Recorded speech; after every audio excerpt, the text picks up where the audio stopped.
started. We have Meredith Newman. She is the Senior Associate Dean of the College of Arts and Sciences. And it's a little bit awkward there. Panel members are sitting with their backs to you. That's the way they will conduct. We have Shannon Pruden, Assistant Professor in Psychology, and I guess who recently experienced the being here in her department. We have Faria, same thing, in the Department of Global and Sociocultural Studies. We have David Chatfield, Chair of the Department of Chemistry and Biochemistry, who is a sort of senior representative, an experienced person in the panel to talk about third year review. And we have Sharan, Ramaswamy, the Department of Biomedical Engineering, also an assistant professor there. So the way we will do this is I will give everybody an opportunity to say a few words. Let's sort of aim at 5 to 7 minutes. We have a timekeeper here. And photographer. We'll keep an eye on the time because we do want to get things going, and then, you know, ultimately the important thing is that you will be able to ask questions or make comments or any other interaction that may turn out to be useful. So let's start with Meredith. Thank you. Thanks very much, Walter. Welcome, everyone. This is a great room that we're in. I think my time is starting, so I will get right to it. This is part of, it seems to me, your preparation and homework for being successful in third year review, tenure and promotion to full. And I'd like to begin by saying, you know, the attention here, from my perspective, in the College of Arts and Sciences Dean's Office is each of your goals should be towards full. So the third year is the step in the process to get there. So sort of as your preparation and sort of quote-unquote homework as you move through the third year review, tenure and promotion process, I'd just like to share a brief anecdote, and that is when my husband and I married 30-something years ago. I'm from Melbourne, Australia.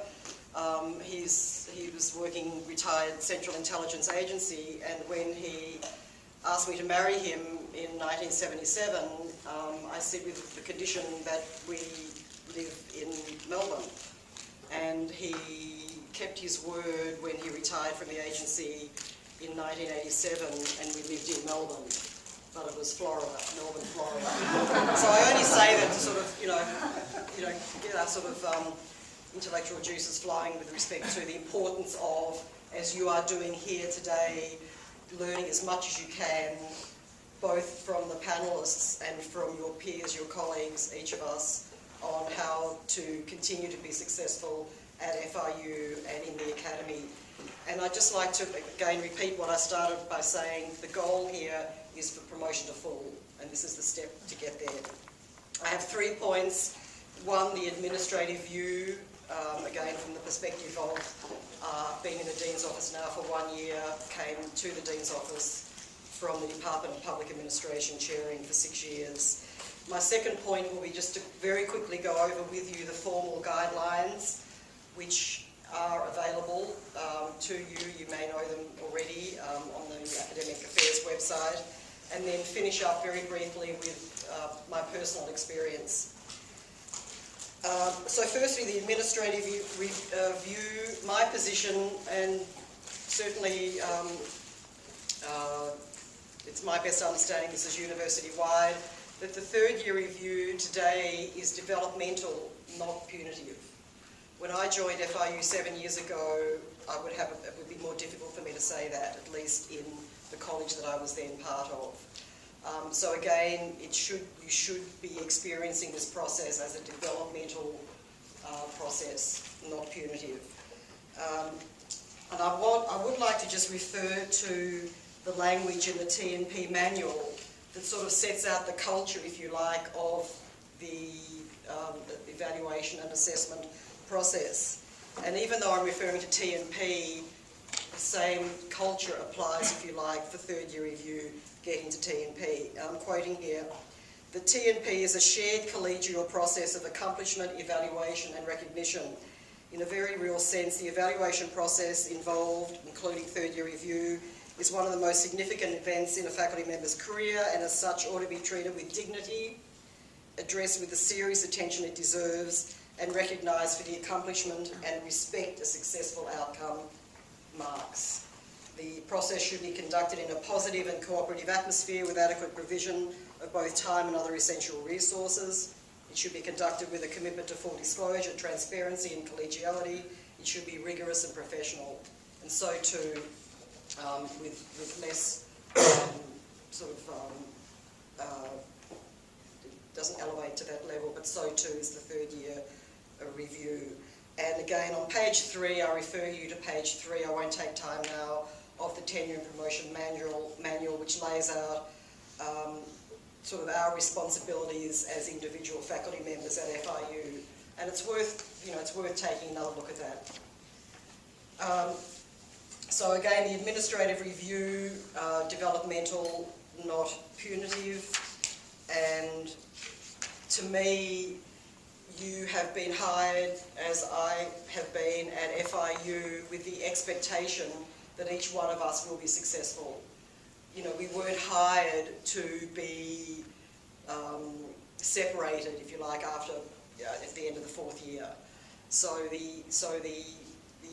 To me, part of the administrative view is that the chair of your department, the director of your school, and the dean of your college has there's a reciprocal relationship between your success as a faculty member and the success of the unit.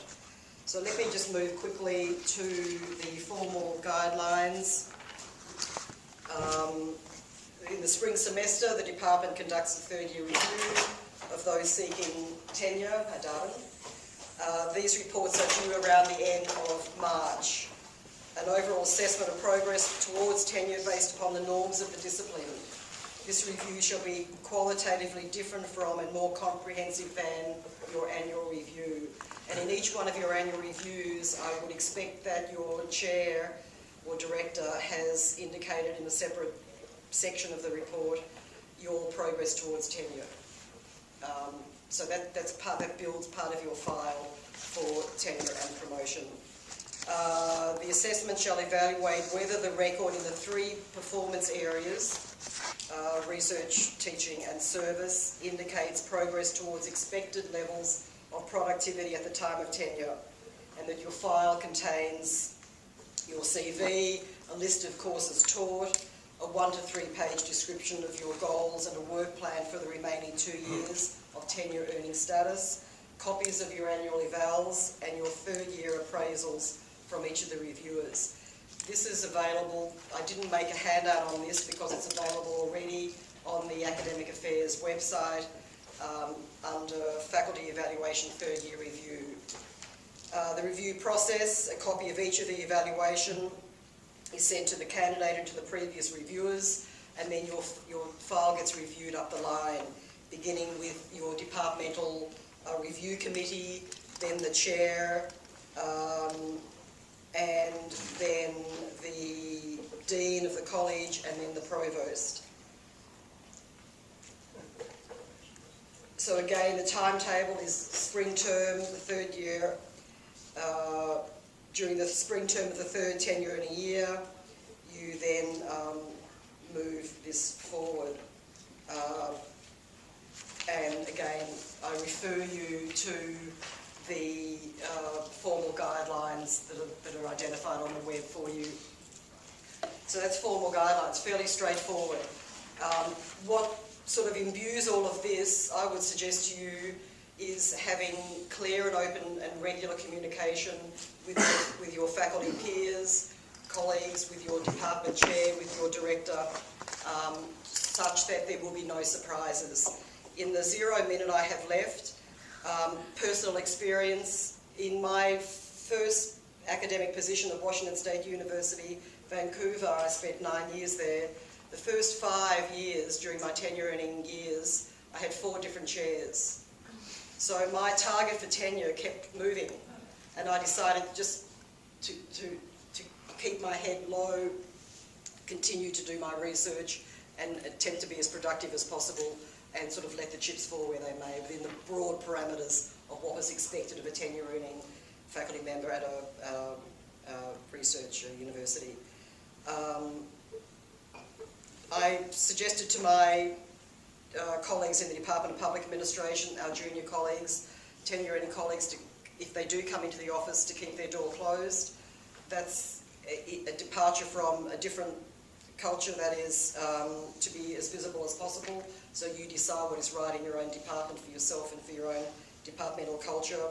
And again, just to conclude, each of us has been hired here at FIU with the expectation that we will thrive, and that your department and your unit will provide an environment such that your third-year review, there should be no surprises. You've been guided each year up until this point, that you'll have a successful outcome.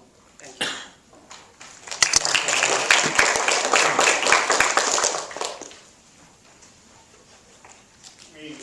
Darden Pyron came in a little late, and although he's scheduled at the end, we will have him soon. I would like to ask Shannon first to say a few words, sure. and then we will go to Darden, because he has to relearn for class. Okay, so I'm Shannon Pruden. I'm in psychology. I just went through the third-year review last year. It was actually the first year that we did it electronically, so I can assure you that it was actually relatively painless to upload documents. But I do want to emphasize to you that start preparing early. Your vita has to be in the correct format for tenure and promotion, and so I sort of took it as a way to begin preparing for tenure review. So everything I submitted was in the correct format. The other thing that I want to emphasize is that I took the first 3 years at FIU to try to wrap up all of the publications that I had with previous mentors. So that way, in the next few years, I can really shift to focusing on publishing with my students and really getting my own research off the ground. So I do think that's something that they want to see by the time you get to tenure, is that you have established yourself in the field, that you have your own research program, that you're not really relying on your previous mentors for publications and for grants. So I emphasize that because I think that's going to be something that they look at.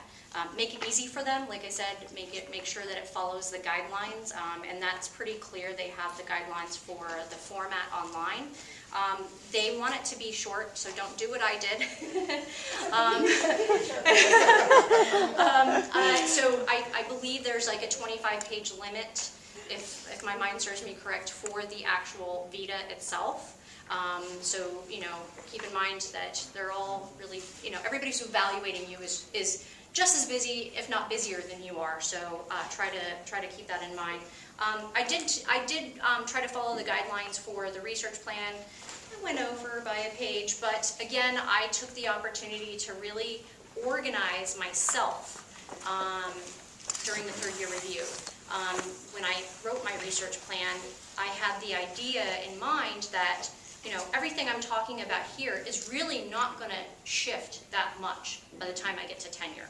So, I'll revise it and I'll build off of it, but I spent some time really crafting my research plan and my statement of research because I wanted this to be that opportunity for me to actually begin this tenure process, the tenure portfolio. I'll show you.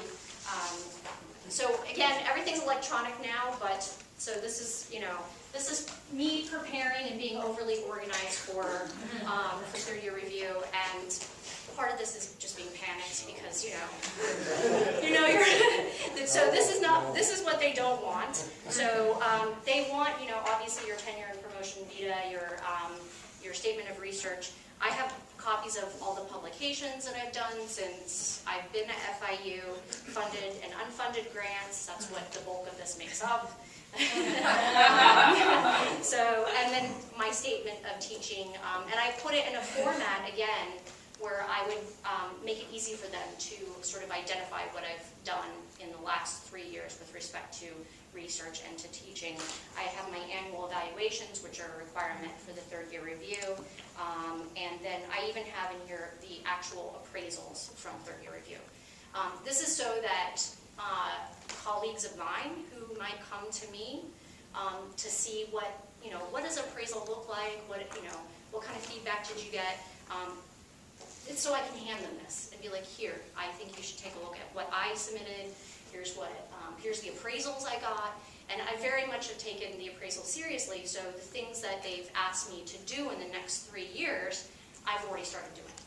Right? I immediately said, okay, shift and try to focus on what they told me to do, and with the idea that if I do that, I should be successful when it comes to tenure. So don't panic when you see this, because again, everything is now in electronic format. But I think I've essentially made it easier for me now when it comes time to the tenure process, since I've already set this up. I already have these things in place. I can constantly just, I can have these things so I can revise now, right? So that's all I have to share with you. I'm just one of those people who likes big numbers. I'm overly organized. If anybody knows me personally, you'll know that. Thank you, Shannon. Thank you.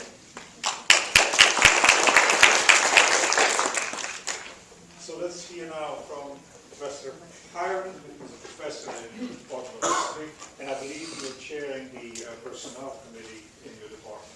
Yes. First of all, for all Meredith's details and all this mammoth file, the first object of these things is just to get through it. That is, all of your departments want to know if you're a decent teacher, if you're doing scholarly work, and if you're a tolerable colleague. That's it. That's it. And so the technical things of how you do this is effectively secondary. You want to follow the rules, but you don't want to get too hung up on these things. I'll tell you a story. I'm the senior faculty member at FIU. I represent the ancient times, the tribal father, sort of. So you can pretend you're the young sprouts around the campfire. Years ago, one of my colleagues in another department got a negative review. We used to not have 30-year reviews. I think they're wonderful. They're just wonderful. They tell you where you're deficient or if you're okay. Both count. What you have to do to fix up. But anyway, so my colleague, I was teaching on the North Campus that year, and she came and she was just weeping and weeping and weeping. She got a really bad third-year review, and she said, "Darden, I was turned down because I'm fat and ugly." And I'm like, "No, sweetheart, nobody wants to turn you down. If anything, most of us are pretty slack. Senior professors, nobody wants to turn anybody down. We're willing to bend over backwards or even forward, as the case may be, to get you through. So that all you have to do is just do your work. Do your work, get it done, put it in. And as on those committees, and I've been on College of Arts and Sciences Personnel Committee, on the History Department Personnel Committee. I'm chair of the Awards and Honors Committee now. Don't give long files like this. We have thousands of them to go through, and you don't want to do that. But Meredith's notion is the core of it. Completely aside from the bureaucratic stuff, do your work. If you've had one chair, if you've had a half dozen, poor thing, just do your work. In your heart of hearts, you should know what's proper. You should know what a good teacher is. You don't have to ask anybody about these things. So, yeah. So crank out your own work. And also at the end of it, be willing to accept the conclusions. So some of you might be deficient in some areas. That's just fine. That's just fine. We had a colleague years ago in the history department, right after we instituted the third-year reviews, and he, at 3 years, in the humanities, we do the idea is books, to turn your dissertations into manuscripts, into publishable manuscripts, published manuscripts for tenure. And so he had not done a single revision on his dissertation. He had, however, done 20 reviews. For those of you who write reviews, that is a complete misappropriation of his time. And we said this to him, and he said, I don't know if I want to devote the rest of my life to the academy. I'm like, whereupon my chairman turned to me and said, sotto voce, he wants us to make his career decisions for him? So you should know what it takes. Completely aside from rules. Talk to your chair, talk to your personnel committees, and then just sit down and get calluses on your fingertips.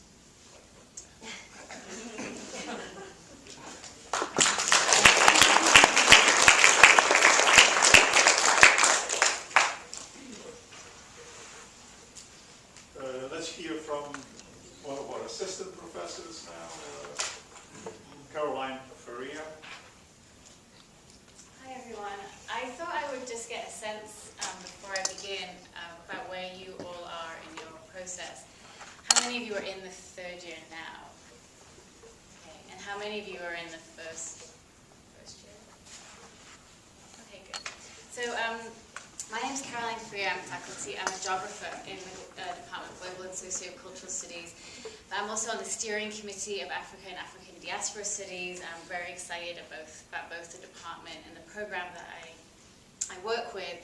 And I say that because one of the struggles that I've had and that many of you will have in the first 3 years is learning how to say no, when to say no. So I want to just start by putting that out there and then speaking to the 3 points that I have, which I realize as I look at them now are the ABC organized, which is nice. And I'll get back to that question of saying no towards the end. The first thing, A, is very much mirrors what Dean Newman has said, which is to approach this as something that is designed to help you and support you on your pathway to tenure. I really do feel, especially with this pretty transparent process that's in place now, I went through the review process last year. I only found it supportive. Castic are there to help you with the uploading. There's lots of information online. There's workshops like this to help you and guide you through the process. And I really found it quite supportive and encouraging. And it's a nice process to reflect on what you've done over the last 3 years. You know, those crazy first 3 years when you get here to Miami, to FIU, and think about what you've done and what you've achieved. And that is going to be your publications, but also your work with students, your work in various different ways in terms of service, and also in building your reputation as a scholar outside of FIU, which is really important at this stage as you move towards tenure. And so I think you should think about the third year review in that sense, positively, as supportive, and as really, really transparent. The second thing I would say, this is the B, and this is why I ask, you know, how many of you are in your first or second year, is to begin early. I had a manila folder. I'm a low-tech, I think, kind of person. I had a manila folder on my desk from the beginning, and I put in anytime I gave a talk, anytime I got a nice note from a student, my evaluations, conference papers, the flyers, all of this sort of, you know, ephemera that you accumulate as you participate in academic life. And I kept that all together in a sort of growing pile in the corner of my in my office. And I think that that's really, really important because it can be stressful if you leave it late to think about what is it I've done. You know, okay, maybe I've revised 3 chapters of my dissertation towards the book, but what were the steps in doing that? What workshops did I attend? What colleagues did I bring together? You know, to really think about what you've achieved and what you've done. I actually found sort of shifting from the manila folder to something that's a bit more user-friendly, that a CV that you maintain online, ideally on your own personal website, is really, really valuable in terms of both keeping, in check what you've done and remembering what you've done, and starting to position yourself as a scholar in your field. I've been invited this year 3 times to speak outside of FIU, and it's really because people are just Googling feminist geography and they're just looking for someone, and then my name comes up, right, because I have a website and I have visibility in the field. So I really encourage you to start early and keep a record of what you're doing, maybe in that manila folder, but also online somewhere really visible. And lastly, the C. It also resonates with what Dean Newman said, and that's to communicate. You need mentors in all shapes and sizes, and you'll also become a mentor pretty quickly as you go through your academic life. So you may have a mentor. We have this fantastic program where you can have a mentor outside of your department. Seek out a mentor if you don't have one institutionalized in your department. They give you different kinds of advice and you can ask them different kinds of things. You want to open the lines of communication with your chair. We have a great chair in Global and Sociocultural Studies who takes us for a beer once a year. It's only an hour, but it's amazing what we can learn over that hour about where we are and where we need to be. And then you really want to open up lines of communication with peers. Make friends. It's not easy. Your first few years at FIU, you're so busy. And many of you, like me, are moving here from a different place, bringing family, trying to negotiate the city. But it's really important to have friends that are both where you are in the process, but also, have been through it, right? I didn't realize until I was having a beer with a friend, and he asked me in my second year,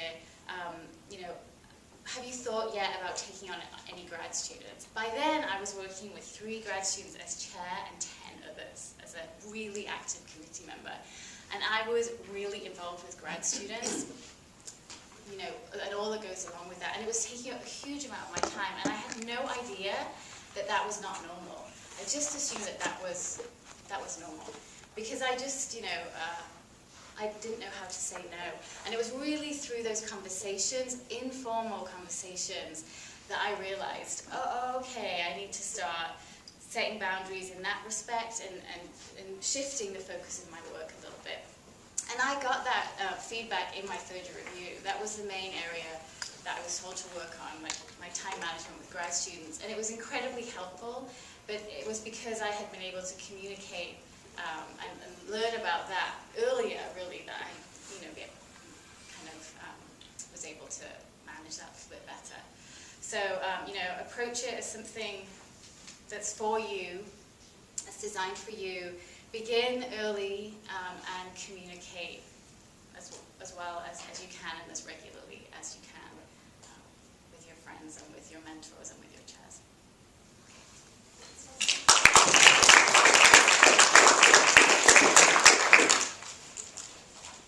Let's ask Sharan to make a few comments now, and then David can sort of give us summarizing comments for the last panel.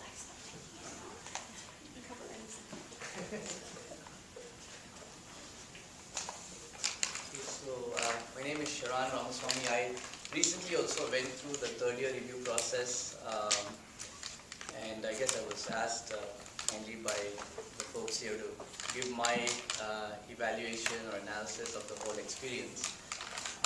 It's always difficult to I guess, follow folks who have already nicely summarized the pointers, so I'll have to filter out and in the limited time that we have, just focus on maybe bits of information that hasn't yet been presented. To me, I think the way again, I'm from the Biomedical Engineering department, so I may be a little bit biased towards the College of Engineering in terms of some of the metrics that I think people were looking for. But nonetheless, I think I look at the process sort of almost in an analytical way, kind of like, okay, at one level, I think there are certain things about third year review that are pretty obvious, even if we have not been told explicitly that this is what's expected of you. I think we, intrinsically are aware that there are certain things that are expected of you at third year review, and certain things that perhaps are not expected. And then also there's of course things that are not as obvious. Okay, and then at another level, I think the way I view this is in the form of things that are entirely in our control, and things that are somewhat not in our control. Okay, and of course the emphasis should be made, at least at the third year review level, on things that factors that we can affect. Okay, so let me just briefly summarize, I guess, the obvious, which has already been presented, but just to recap. Okay, third year review is really to help you. Okay, I think that's a given. It's a process that is there in place. It's a self-reflective process to really help you earlier on to make critical adjustments to perhaps areas of concern that you could fix, and eventually when you reach tenure, those hopefully would have been fixed. Okay, now never assume that third year review is an automatic. Never. Okay, word on the street may be that third year review is just a reflection, and then you're done, and then you move on. Okay, I never viewed it that way. I viewed it as a test in which you could pass or fail. Okay, so prepare for it in that manner. A test that, an evaluation that could go either way, just as tenure would. Okay, and I think that always brings about a certain level of seriousness to the process. Okay. The other thing about third year review is that, as it is with academia in general, there is, the three pillars: research, teaching, and service. I think what is somewhat obvious to all of us is that there's a certain amount of emphasis or weightage placed towards research. Again, I'm a little bit more biased towards engineering, but I think that's generally accepted for all the sciences as well. Okay, there's emphasis on research. Okay, and you need to really, perhaps put a lot of effort over there when it comes time for third year review. Now coming to the less obvious things, okay, which is how do you partition your time and how do you divide your time up, okay. When it comes to things that are within your control, I think that there I'm really alluding to things like papers, your teaching evaluations. These are things that are entirely in your control. When you have an evaluation that perhaps is less than up to the mark, there are ways to improve upon it. Okay, when you are doing research, and as somebody else mentioned regarding the papers that had to be closed up before you arrived here, those are things that are, for a large part, in your control as well. Okay, remember that in third year review, another obvious point is that not in as much as you have actually delivered on these things, but you have made a sustained effort towards achieving them, and you are making progress in the right direction. Okay, so for example, one example I like to give is with the grant. Let's say you started out with a grant in your first year that was not scored, that was not discussed. And then in your second year you worked towards it, and then you received a score. Okay, those things can be documented in your third year review file, where you say that you are actually making sustained efforts in a particular avenue that's going in the right direction. You may not have got the grant yet, but you can definitely document the improvement. So those are things that are very critical. Okay, the same is true with teaching. The same is true with teaching. Now, one other thing I want to say is that whenever you're offered an opportunity to improve upon these things, say for example your dean or your chair says, go ahead and we'd like to offer you a grants consultant to help you with this grant. Or I'd like you to attend this teaching workshop. We'll pay for it. Never say no to those kind of opportunities, okay? Because if you take those opportunities, it may or may not reflect in the final outcome. But what it demonstrates is that you've actually made an effort to do everything that you possibly can to improve yourself. Okay. Now the one thing that I think is somewhat out of our control is funding. Okay. But even there at the third year review stage, you can make sustained efforts towards improving your scores. You can potentially look at smaller sources of funding. And at the end of the day, if you've applied to 20 grants over the 3 years and you've been here, you've published 10 papers, your teaching evaluations have consistently improved, okay, that will show very convincingly that you're tenure material. Okay, and the final obvious point is that just because you passed third year review, don't assume you're going to get through tenure. Okay, that's another given. Okay, all it is to tell you where your weaknesses are, where your strengths are, and as somebody else said, then recognize those weaknesses, and then you have 2 years and change to be able to fix them. Okay. Thanks.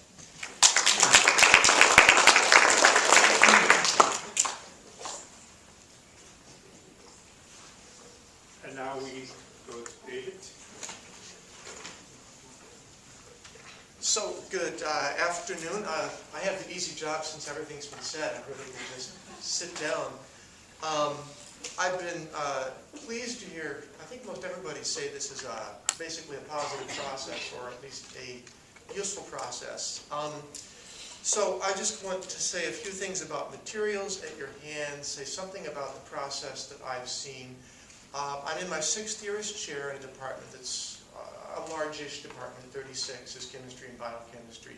And I've seen a number of cases of third-year reviews. All of you have seen, I think, the guidelines of the Academic Affairs website on third-year reviews and also on tenure and promotion.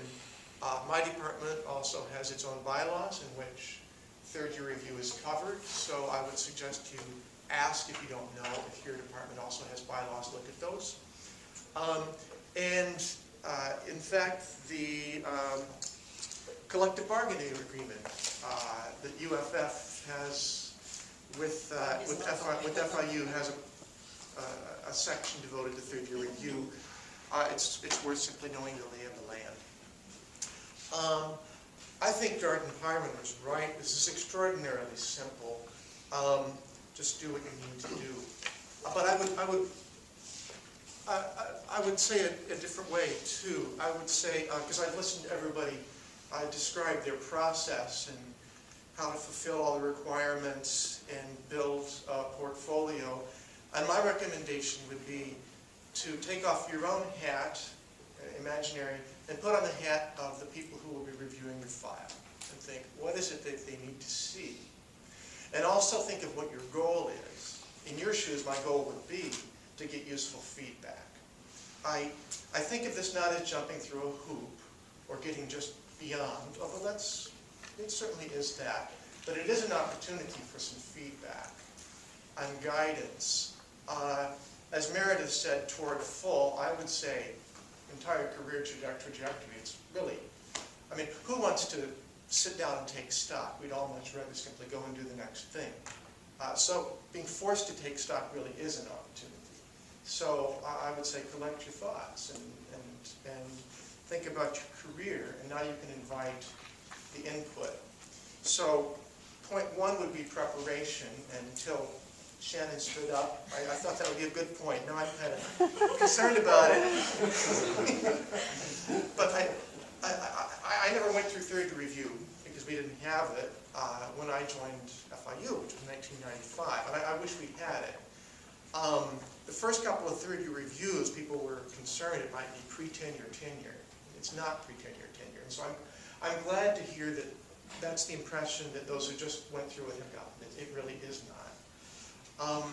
All the processes I've viewed have been useful.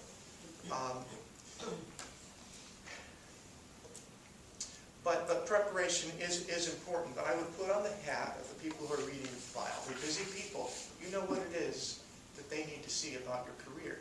That's the case you need to make. Yeah, you have to conform to the rules, but that's the thing to think about. Secondly, I would say talk with people, all your peers. You've heard that. And talk with your chair. I'm a chair, so I like to be talked to and sought out and appear to be, useful and wise and all these things. But why? Processes change. The chair can tell you about new processes, has some experience, some relationship with the department, can impart these ideas to you. Also, the chair has some resources. So, for example, well, out of the third year review process often comes a suggestion for, before tenure, it would be helpful if the person taught this graduate course, that undergraduate course, to complete the portfolio. Well, the chair makes the assignments, the teaching assignments. So, talk with the chair about those things. I've also seen, in one third year review that came out, most of them have been really quite thoroughly positive. I can remember of another one that there were some concerns. And happily, these things were identified before tenure. And I've seen since then, in fact, that person has worked through almost everything. Maybe it was on that person's agenda anyway. Don't know for sure. But what I was able to do as chair, since it was clear to me this person was productive and would be a valuable permanent member of our faculty. So I was able to identify some resources. A course off here, some assistantship support, just little things that maybe made a difference at the right time. So if you communicate with your chair, perhaps that person can help you out in the way that is meaningful for you and for the university.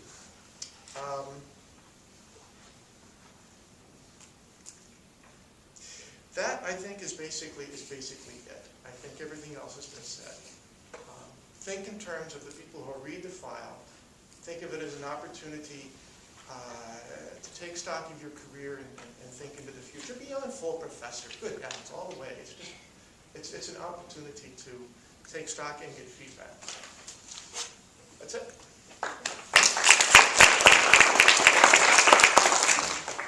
Well, thanks. Oh, yes. It might be good that the panel members kind of hold their chair. I'm going to have to go. I will let David answer my question. I did. Oh, okay. Thanks, sir.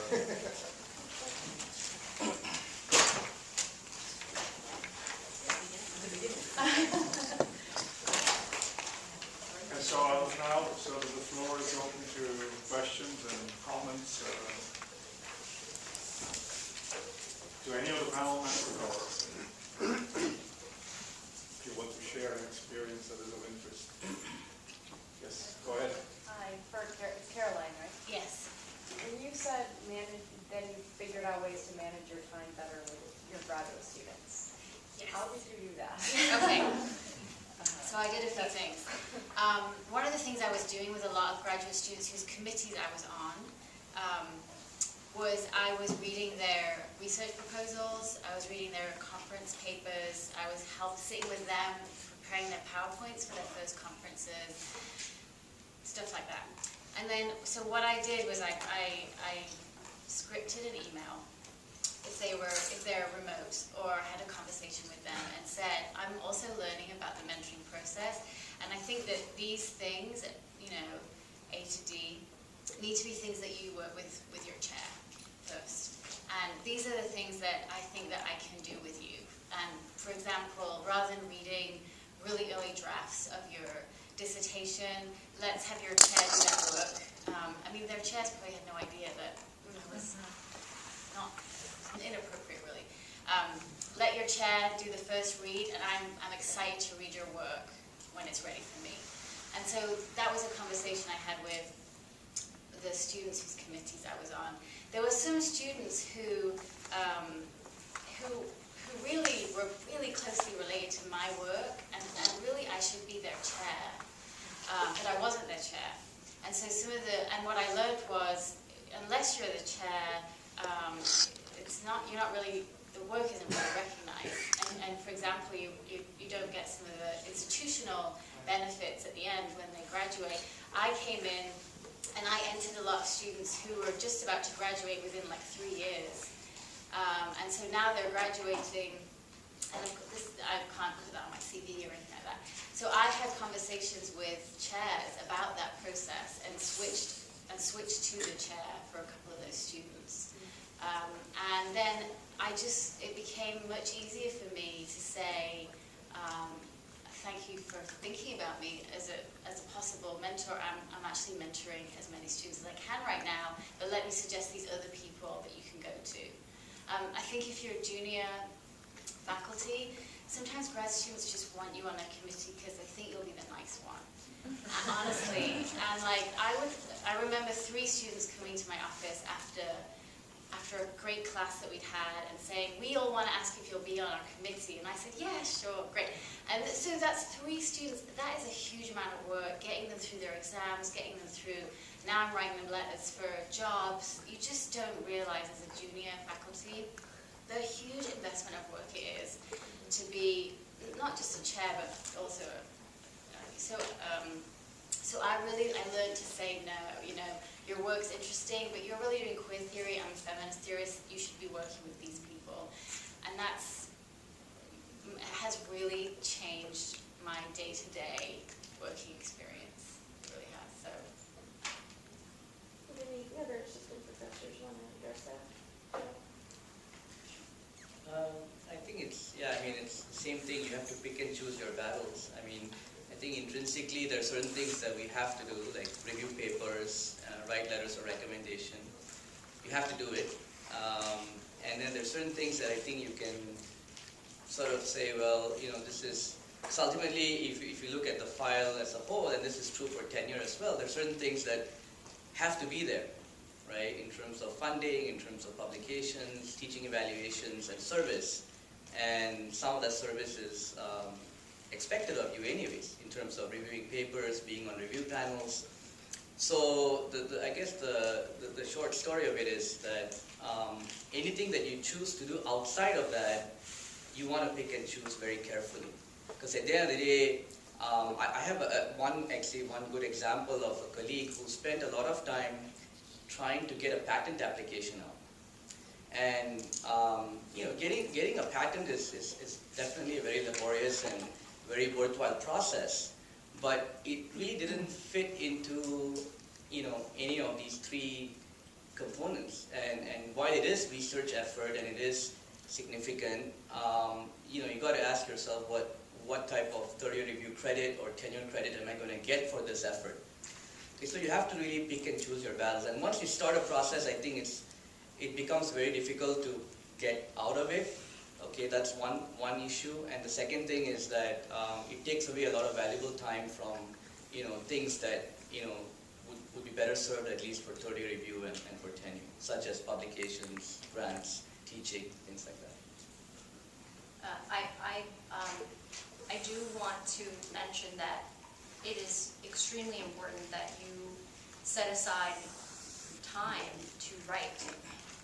And I've actually shifted a lot of my focus to taking several days of my week where I tell my students, look, I'm not going to be available to meet. I'm only here for meeting on these days.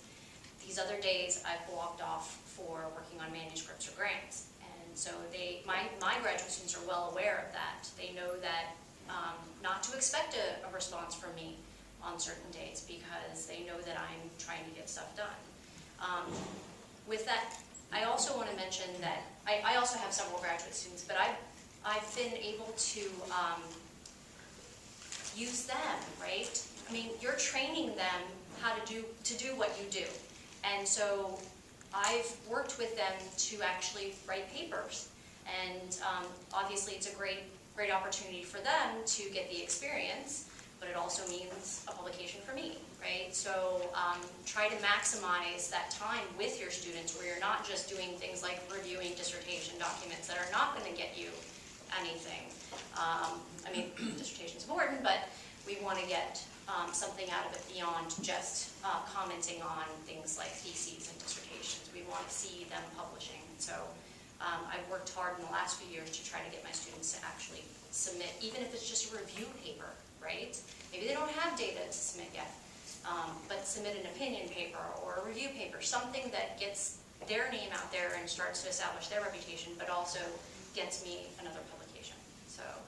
So time management, block your time for writing because nobody's going to do it for you, right? Like I think I've heard that so many times at these meetings where, you know, the chair's not going to come knock on your door and say, "Are you writing?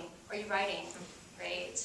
Nobody's gonna do that, so you have to establish some guidelines for yourself and make your students aware of the fact that you are not gonna answer emails during certain hours or particular days, and you're not gonna be available. They'll be okay with it.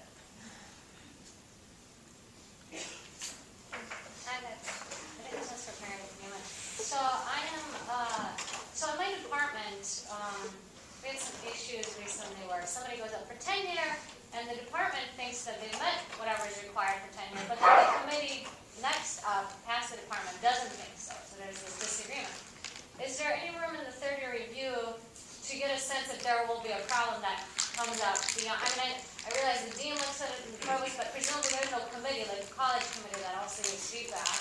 So then, is there any way to anticipate that other people will have issues with it, even though the department's telling you, oh, you're doing everything fine?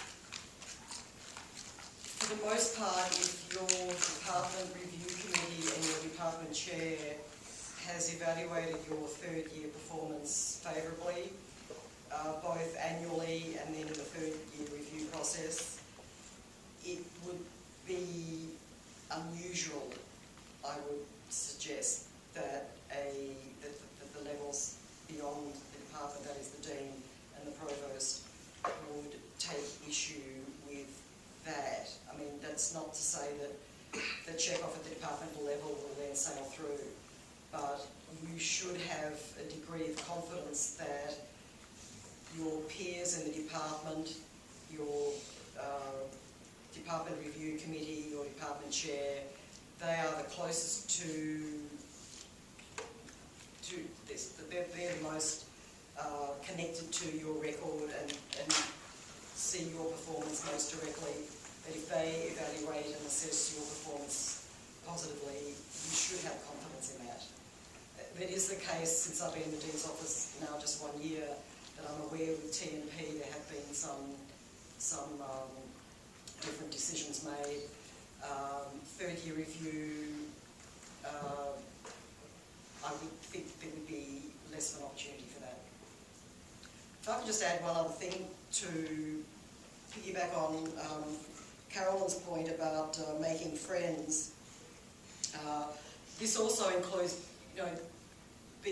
having a sense of being a really good departmental citizen within your unit, because people want to, your peers will want you to be successful. We're sort of all in this together, and I just want to share an anecdote that one of my first publications was a book review on the book called New Paradigms for Government, and this is before I was well mentored, and I am the beneficiary of really good mentoring, and probably everyone here will support that, will have the same experience. So I wrote a book review on this book called New Paradigms for Government, arguing that the co-authors failed to deliver on the promise of the title. There was, in the 12 chapters, there was no new paradigm offered. And I felt that the title, promised me that. And I was disappointed, and I was just a junior starting out, and happened to run into the two authors at a conference and got the cold shoulder, and I said, what have I done? So again, there's a way to present arguments in a constructive, positive sort of way as well. So again, when we're talking about making friends, not only are we talking about your being a good departmental citizen, but making friends in the profession. And David's right, Dr. Chatfield, yes, I said full, that's the rank, but certainly, we are in this for the long term, and each of our academic reputations, begins really with, the first class we teach, the first manuscript we have published, because it's there for, for the duration. So I would take confidence to your question, if it's positive at the departmental, at the two reviews in the department, that you should have confidence going forward.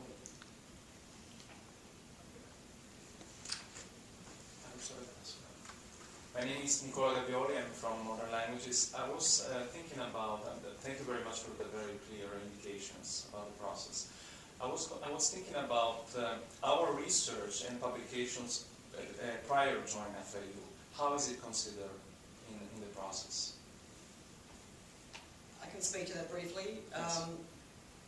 As was mentioned earlier by Shannon and Caroline, we want to see a record of productivity at FIU. My position in reviewing tenure and promotion files for candidates outside of FIU is to look holistically, look at the comprehensive file. I am aware at FIU that there needs to be a body of work at FIU that counts. The other is sort of supportive. That's my interpretation. So while it's important that you've come to FIU with publications, the bright spotlight is on the work that you've done since the date of hire, and that's what's counted.